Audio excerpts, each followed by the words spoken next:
In this video, we're going to go through the process of making a simple and then a little bit more complex example of a self-portrait that would make sense for our assignment. So first of all, I'm going to go to my P5 editor site.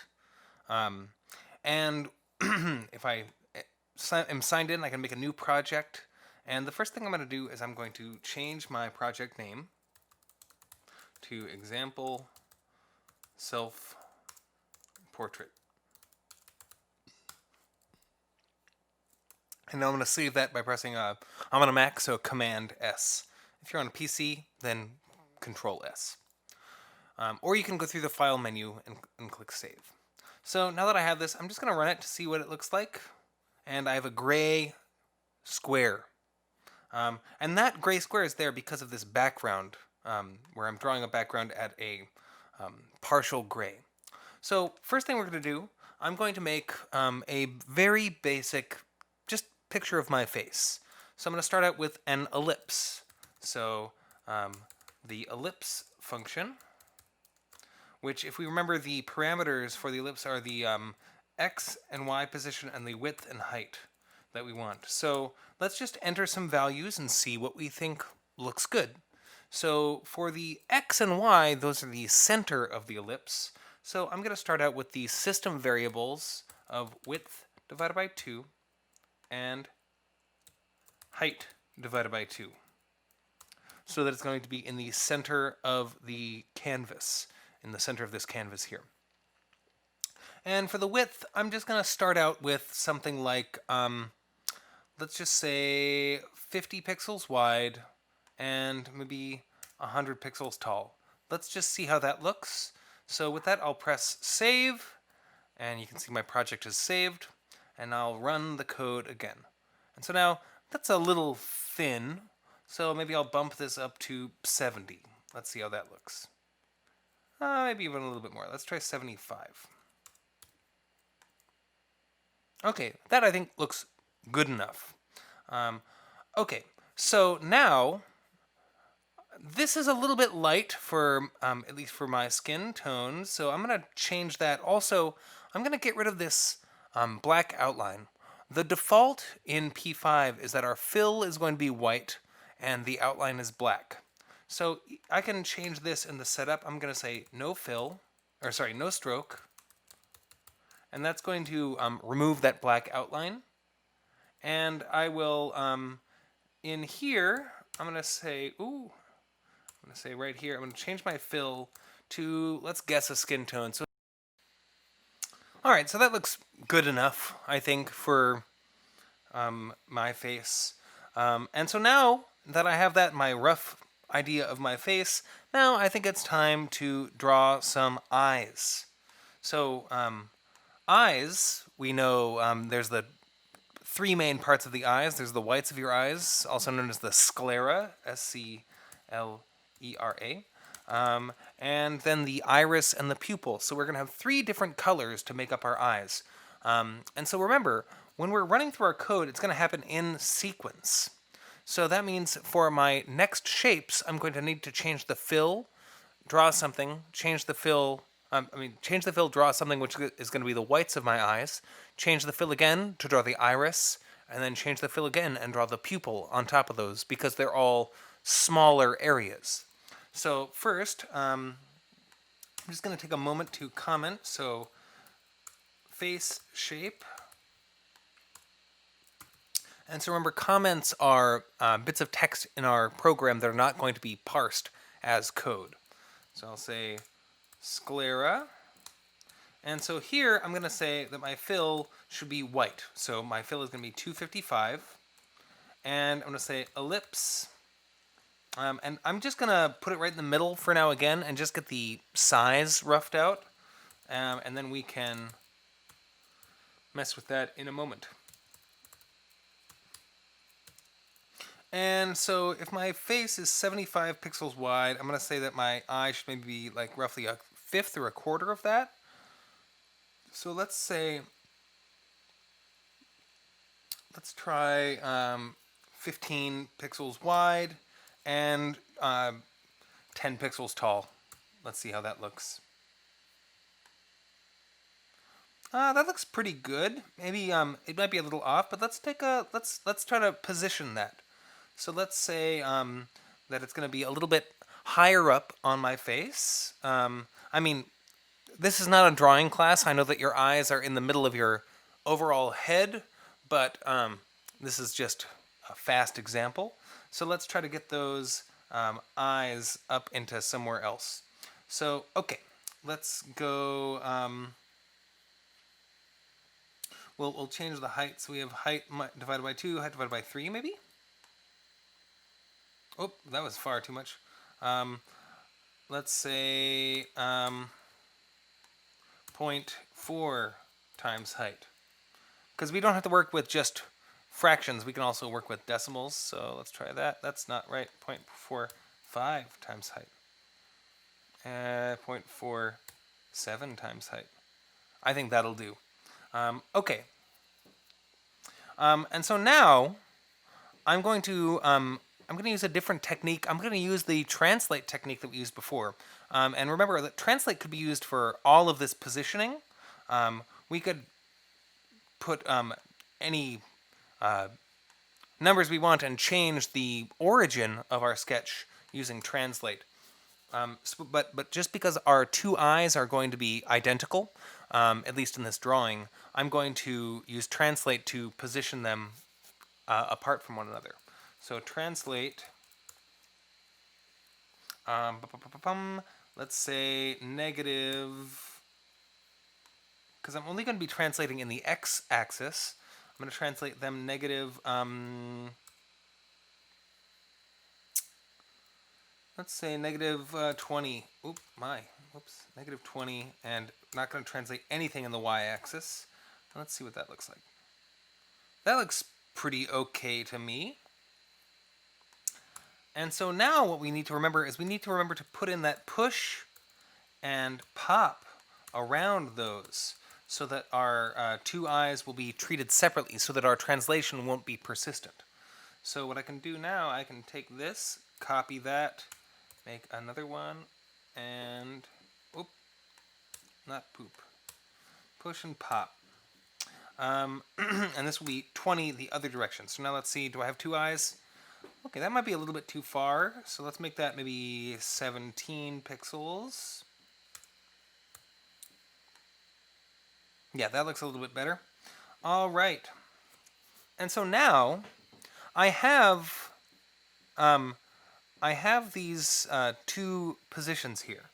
So what I'm going to actually do, I'm actually going to use those positions, and I'm going to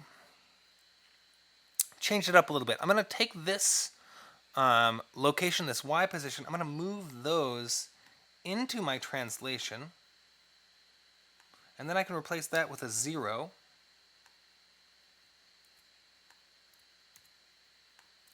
And now when I run this, let me save first, it should look exactly the same. And I can actually, I'm gonna move all this into the translate. Why not? I'll move it all into the translate. So it'll be width divided by 2 minus 17, and width divided by 2 plus 17. And so now, once again, I'm just changing where my origin is. Oh, is my computer going to crash? No. I'm just changing where my origin is. And then letting my ellipse be in the new origin that's saved inside of this push and pop. So if I run that, once again, it should look exactly the same. But now, it's easier to position my other ellipses that make up my iris and pupil. So I'll make another ellipse. Well, first I need to change the fill color to a brown. So RGB, let's try 100, 90, 10. Let's see if that's a brown. And I'll just make another ellipse. That's just a guess on the colors with our red, green, and blue values.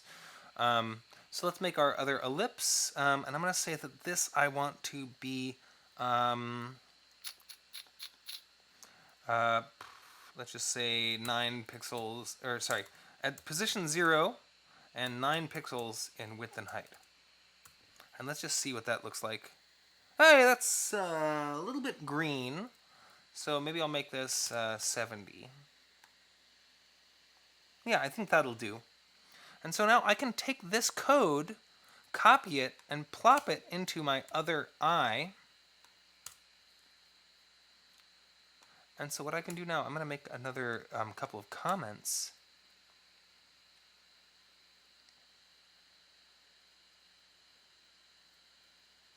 And I'm going to say right eye.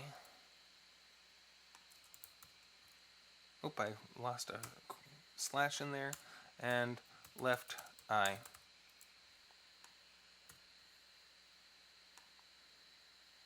And so now, boom, I have 2 eyes. And now I need to put an ellipse right in the middle. And that ellipse is going to have a fill of black. So that's a fill of 0. And I'll say ellipse. Let's say 3 pixels, or sorry, positioned at 0, 0, and 3 pixels wide and 3 pixels tall. And I'm going to copy that and put that into my other eye as well. So now I'll save that again and run it one more time. And that might be a little small, but you can see that there are some black pixels in there. Let me scroll in. You can see that I get black pupils right in the middle of my eyes. Okay, and so now let's make a mouth.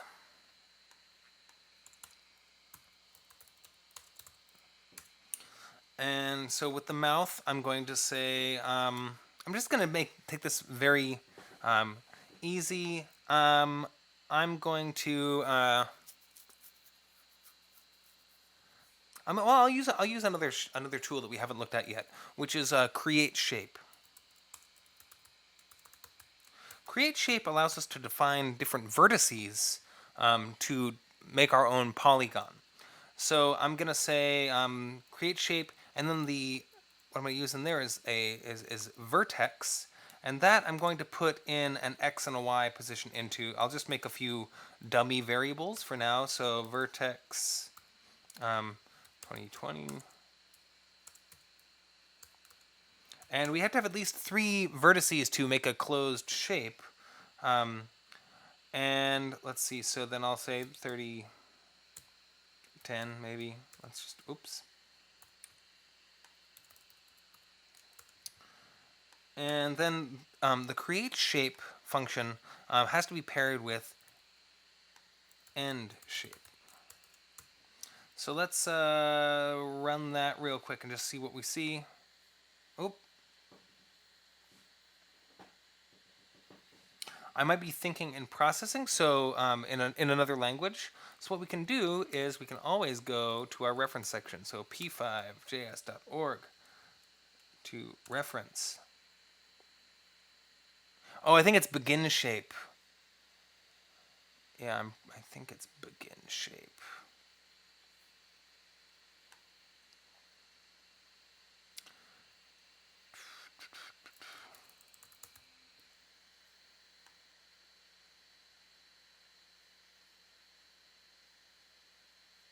Ah, begin shape. Yes. Alright, so let's see about that. And so now, yeah, we have a little triangle up here because my dummy variables are right up near the top left there because they're so small. Because remember, our origin is in the top left by default. So let's move those all down towards the center. So I'm going to put that inside of a translate. I'm going to say width divided by 2. And height divided by 2 plus 20. Let's just guess that that's going to be 20 pixels below the center. Okay. This is all. It's all guesswork. We can always refine as we go. Oop. Don't forget to check your spelling.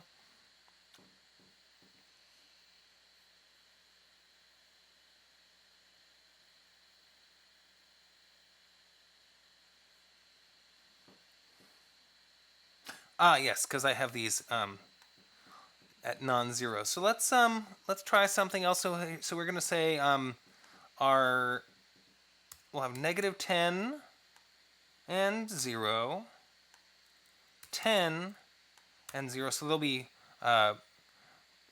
over from to the left from the center line, and then the next vertex will be the right of the center line, and then right in the middle. So that one would be 0 and 10. Let's try that. Let's see how that looks. Okay, so that's getting somewhere. I'm going to make my mouth a little bit wider. All right, that I think should do for now. If I had more time, or if I wanted this video to be longer, I'd rather have y'all investigate and play around with these shape tools yourselves. Putting on a nose and some hair would be nice. I mean, my hair right now is pretty boring, but some of y'all might have some more interesting hair to put on those self-portraits.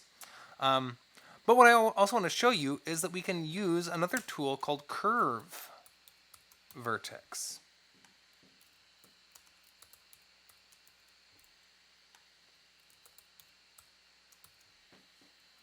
And I'm just going to duplicate the other two, the beginning and ending layers, and the beginning and ending curves. What did I mess up there? Let's see. So if we have curve vertex, it uses the first and last points to establish the curvature. It's kind of like Bezier points in using the pen tool in Illustrator. So let's see here. So we have -20. Bam. So if I put this one above, let's just run it like that. Huh. I think it uses 2 points. Yeah, okay, yeah. So it uses 2 points at the beginning and 2 points at the end. So let's see here. That means that after that bottom point, I need to keep going around. So that means go back to my 0, my -20, 0. And this is something we'll go over in class, but I would like y'all to play with this. That would be nice. Let's just, oops, copy that, paste that in, and now I think I should have a roundier mouth. That looks pretty good, I think, to me. But I'm going to change the fill to black. And this might mess some stuff up. Let's just find out. Let's just take a look. Oh, nope. I think that's okay.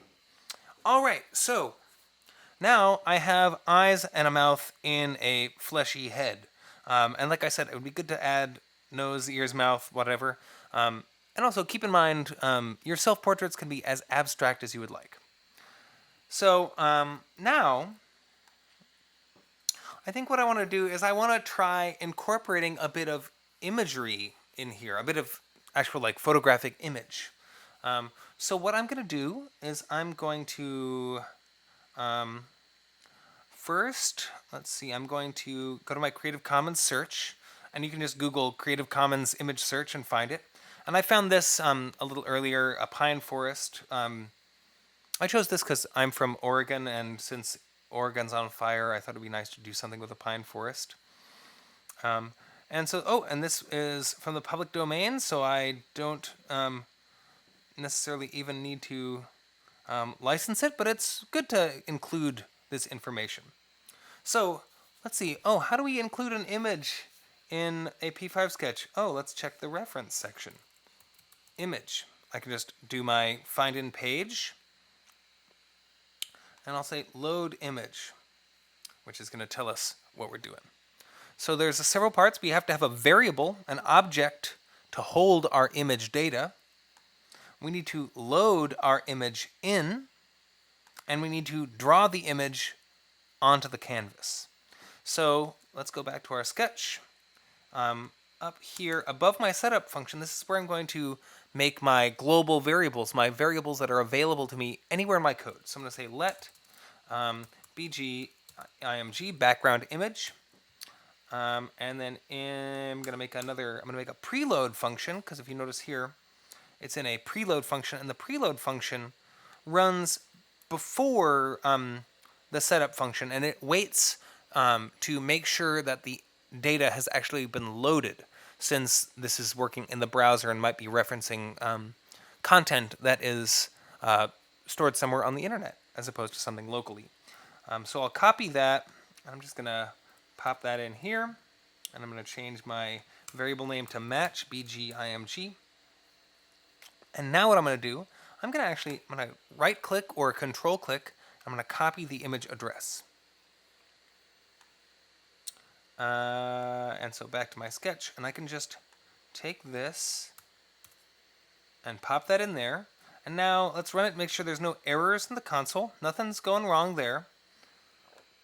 And so what I'm going to do, instead of drawing this gray background, I'm going to draw that image. So I'll just comment that out for now. And let's see, I'll write some more comments in here. Load image before running code in Canvas. Global variable for the image object. And so now inside of this draw function, I'm going to image this, which is the function to draw an image to the screen. And the parameters of that are our image object, bgimg, and then our x and y position going from the top left. So I'll say 0, 0. And so now what we can do is we might need to change some stuff up with our aspect ratio, but just in the interest of the length of this video, I'm not going to worry too much about that right now. So let's just check out how it looks if I do it in 400 pixels by 400 pixels. It's going to be smushed, but that's okay for right now. So now you see, oh, that's actually not so bad. That doesn't look too bad to me. It's a little smushed. It's a little smushed, but I think it's actually okay. So what I'm going to do is I'm going to now you see I've incorporated this as a new type of background. It's no longer a background that's a solid fill of color, but it's an image. And so now I want to do something. I want to tuck my face behind this tree, maybe, so I'm like peeking out a little bit. So let's see, maybe I'll make this a little bit wider, just to give myself a little bit more room to work with. Yeah, that looks fine too. So there's image that's being wasted off outside of our canvas, but at this point, I'm not going to worry about that too much, dealing with like dynamic aspect ratios. So what we're going to do now, I want to make it look like I'm peeking out from behind the tree. So what I'm going to do is I'm going to, around all of this code from lines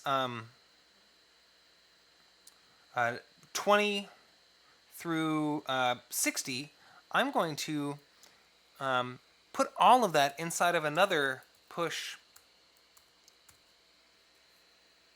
and pop, because I'm going to rotate all of that just a little bit so it's a little bit more peeking out from the side there. So I'm going to say rotate, use our rotate function, and I'm going to rotate it maybe an eighth,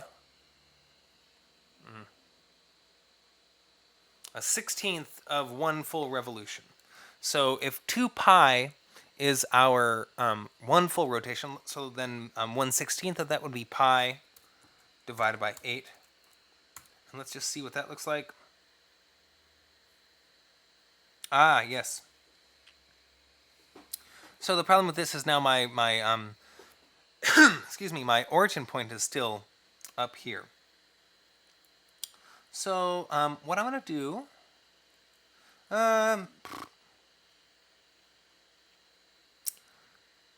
I would have to go back through and change all of these translations, but let's see if I can do it. Okay, I can do this. I can do this. So what we're going to do is, because we're everything is being translated to width divided by 2, height divided by 2, plus some constant, what I can do is I can actually remove all of that. So I can just remove all of those width divided by 2. This is going to get a little bit rough here. Oh, we'll mess with that later.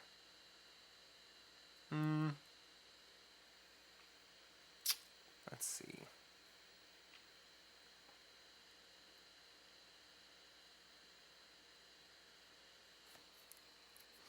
Well, let's just go for it. Let's see what we can do here. So that'll be 0, 0. Our eyes are going to disappear for a bit, but we'll have to reposition them. I'm just gonna put them at 0, 2, and then we can fix those in a moment. Okay, so we've removed all of those width and heights from this. So then I'll put that in here. So translate everything of our face to the center. And let's just run that. Our eyes are going to be weird. Yeah, my eyes got a little low in my face. So let's go here. And we're going to say negative 10. Let's just see if that works for one eye. Yeah, I think that looks better. So let's try negative 10 for both eyes. So this is a good lesson where you can always mess things up and change them around again. So this looks pretty good. I think I want to move my head over a little bit more so it's not peeking past one side of this tree, because what I'm going to do is I'm going to create another image in Photoshop that is going to be laid over, because remember, as we run through our code, we're drawing things into the canvas on top as if they're in Photoshop layers. So let's just try changing our translation. Our big translation that's translating everything in our face. I'm going to move it to width divided by 2 plus 20, maybe? Let's try that. Yeah, I think that looks pretty good. Maybe I'll do it at 25. Yeah, so that looks like if I continue this tree through, part of my eye will be sticking out, but none of my face will be sticking out none of my face would be sticking out the other side. Okay, so now what I'm going to do, I'm going to go back to my image here. I'm going to, first actually, I'm going to take this credit information, copy it, and go in here, and I'll make a caption for my image, and I'll paste that in there. So now I have given credit, and remember to save your sketches. So I'm just going to copy the image, go to Photoshop, make a new document, create, and I'll paste that in, okay. And so now what I'm going to do is I need to mask out everything to the side of this tree here. So I'm going to zoom in real quick, and I'm just going to be lazy, and I'm going to do the magnetic lasso tool. I'm going to even be lazier and do the polygonal lasso tool. And I'm just going to click down this tree. I'm just going to go the full length of it. Looks like there might be some stuff that I'm going to need to clean up. Yeah, but that'll be good. Okay. So I can be sloppy on the top and the bottom on the side. And so now I have that section selected. And what I'm going to do is I'm going to enter quick mask mode really quick and zoom in and just see if there's anywhere where I've obviously made a mistake. So there's a little bit that's here that's weird, but I think we're good enough for a fast version. Okay, so I have that. I'm going to exit quick mask mode, and I'm going to make a layer mask. So I click, my bad, I have to, so layer mask is going to mask out part of that layer, but I have to select the inverse from the selection window. So, okay, so now if I click that, boom, I've removed all of this other information. And now all I need to do is I need to double click my background layer to change it from being locked, and then I can delete that layer. And now it'll be clear to the background, and I can save this, save as, save it on my computer. Well, I'll just do it on the desktop for now, and I'm going to save it as a PNG, and I'll say self-portrait example mask. So I'll save that. Okay, that's all good. And this is the same. I'm kind of cheating or being wasteful of bandwidth here, but it's going to make things easier in the short run. So I've saved this PNG, and so now I can go back to my editor here, and I can go File. Oh, that's not what I wanted to do.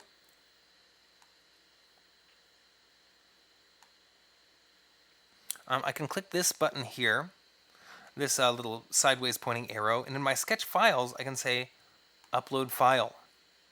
And so I can go to my Finder window, slow computer, go to the desktop, drag in this image, and then it's shown up.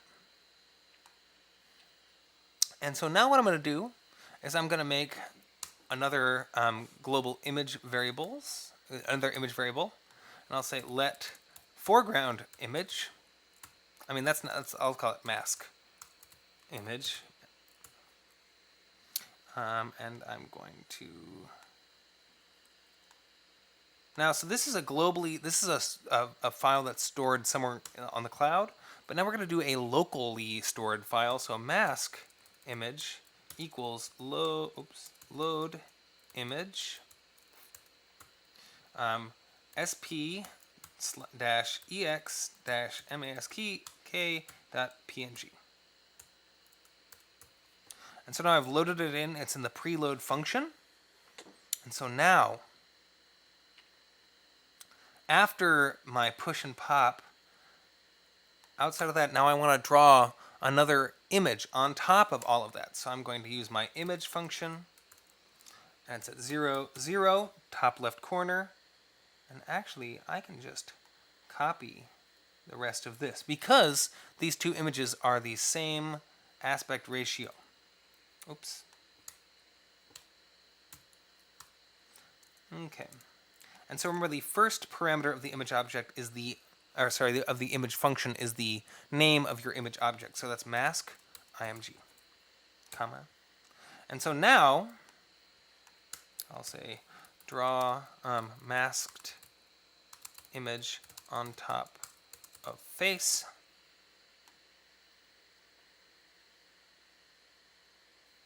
And let's see, I might have saved my file too big.